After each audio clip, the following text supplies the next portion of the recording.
The way an ecologist describes human behavior is as an action. What you do is what the whole universe is doing at the place you call here and now.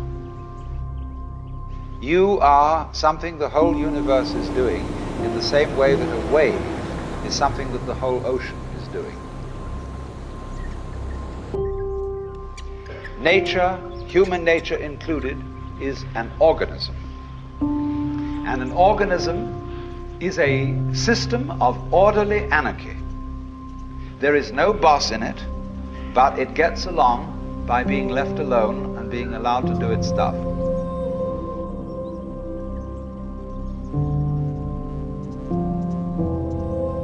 We need a new kind of consciousness. Because if we don't experience ourselves that way, we mistreat our environment. We treat it as an enemy. We try to beat it into submission. And if we do that, comes disaster. Underneath the superficial self, there is another self, more really us than I. And if you become aware of that unknown self, the more you realize that it is inseparably connected with everything else that there is.